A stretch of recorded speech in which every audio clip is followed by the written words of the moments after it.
오늘도 말씀으로 나오신 여러분 환영합니다. 오늘 말씀은 사무엘상 4장의 이야기입니다. 이스라엘과 블레셋의 싸움에 대한 이야기인데 당시의 지도자는 엘리였습니다. 엘리와 두 아들 홈니와 비나스였는데 이게 참 이때까지 사사가 존재했어요. 그러나 사사기에는 들어가지 않고 이 사무엘상에서 이 엘리가 사사라고 말을 하면서 사무엘도 마지막 사사, 사무엘의 두 아들까지도 사사의 시대에 포함되는 인물들이었습니다. 그러니까 이스라엘의 지도자가 바로 이 홈니와 비나스 그리고 그의 아버지 엘리였던 것이죠. 그럼에도 불구하고 엘리는 이제 몸이 비둔해가지고 뚱뚱하고 나이가 많아서 집에 있었고 이제 이 전쟁을 지휘하는 자는 홈니와 비느하스였습니다. 블레셋이랑 전쟁을 했는데 진 거예요. 지니까 이게 막 너무 어이가 없는 거예요. 하나님의 이름으로 세움받은 이스라엘 백성들이 이 이방인 블레셋에게 지니까 얼마나 이게 마음이 아픕니까? 속상합니까? 그러니까 3절에 백성들이 진영으로 돌아와서 여호와께서 어떻게 우리를 블레셋 사람들 앞에서 패하게 하셨냐? 아니 우리가 하나님의 백성인데 어떻게 질 수가 있느냐 이러면서 화가 나가지고 이제 하나님께 따지고 그런 다음에 안 되겠다. 우리 하나님의 언약궤를 들고 전쟁에 나가자. 왜냐하면 언약궤는 전쟁의 상징이었어요. 여호수아가 언약궤를 들고 여리고성 앞으로 가서 언약궤를 들고 그 성을 돌았던 것처럼 또한 이 사사의 시대에서도 베냐민 지파의 싸움 때 이 언약궤를 들고 싸울 때 이겼다는 그런 잘못된 경험을 가지고 이 사람들이 언약궤를 가지고 전쟁에 임합니다. 그런데 결과가 어떻게 되죠? 블레셋 사람들이 결국은 이스라엘을 완전히 초토화시키고 언약궤를 빼앗아서 갑니다. 이 소식을 이제 사환에게 들었던 엘리는 그걸 듣고 놀라가지고 뒤로 넘어져 죽게 되죠. 홈니와 비느하스도 한날 같이 죽게 됩니다. 하나님이 이 사무엘에게 말씀하셨던 모든 내용들이 다 이루어지는 것이 오늘 4장의 이야기이죠. 여러분 이 말씀을 보면서 제가 무슨 생각이 들었냐면 이때의 사람들이나 우리나 너무나 비슷하다.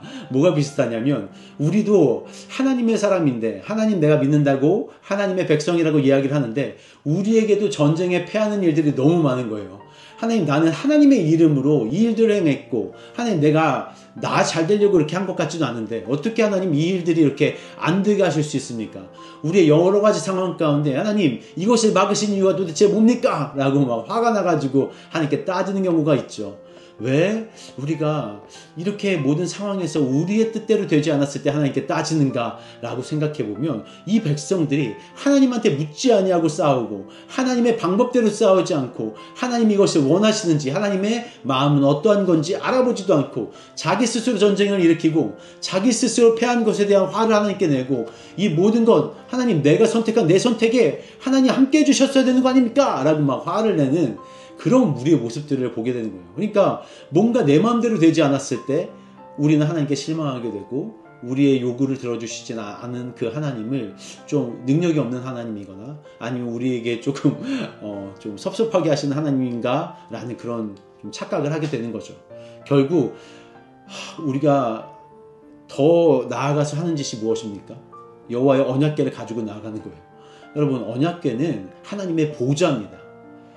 보좌라는 뜻은 뭐예요? 의자라는 얘기예요. 하나님이 그 언약궤 위에 앉으셔서 우리에게 명령하시고 우리를 이끌어 가시고 우리에게 하실 말씀들을 해주시는 거거든요. 그러니까 Holy of Holy 그 거룩한 지성소에서 언약궤가 그곳에 놓여져 있다는 것은 우리가 하나님께서 그 언약궤 위에 오실 것을 믿고 우리가 하나님을 감히 배울 수 없기 때문에 그 앞에서 예비하며 하나님을 섬기는 것이죠. 그런데 이 사람들이 무엇으로 생각했냐면 이 언약궤가 하나님인 줄 알았던 거예요. 언약궤가 있으면 하나님이 계시니까 하나님을 죽일 수 있겠느냐? 누구라서 하나님을 어떻게 할 수 있겠느냐?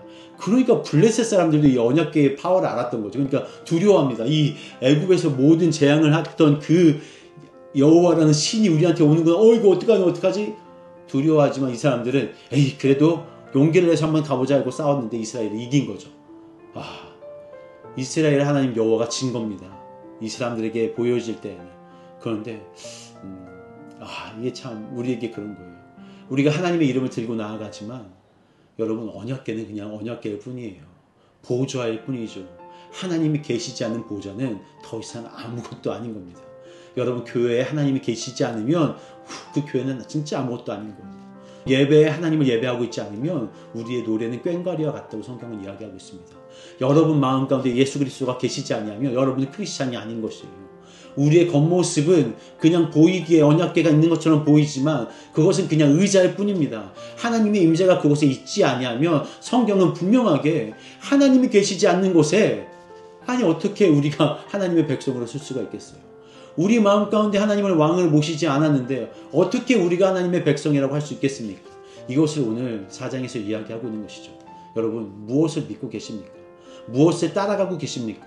하나님의 보좌는 갖고 있는데 그럴듯한 모양은 갖고 있는데 실제로는 하나님을 섬기고 있지 않은 하나님의 임재가 아무것도 없는 우리의 이 일상 삶을 보면서 여러분 오늘 언약궤를 빼앗긴 이 이스라엘 백성처럼 우리의 이 겉모습은 빼앗길 겁니다. 우리의 이 가짜의 모습은 결국 무너질 거예요. 그런데 진짜 하나님의 그 영적인 것들이 올바로 서는 일들이 사무엘로부터 시작되는 겁니다. 하나님께서 우리를 들으실 때 우리가 하나님을 들으실 때 시작되는 거예요. 엘리는 그렇지 못했습니다. 홈리와 비나스는 그렇지 못했어요. 그러니까 하나님을 섬긴다고 말하는 이 모든 이들이 한날 끝나게 되는 겁니다. 여러분이 잘못 섬기고 있는 하나님 그 우상처럼 섬기고 있었던 마음들이 오늘 다 끊어지길 소원합니다. 그리고 새롭게 사무엘의 영이 여러분에게 임하셔서 하나님의 말씀이 주어지는 그런 삶이 오늘 하루 여러분에게 주어지기를 기도하고 축복합니다.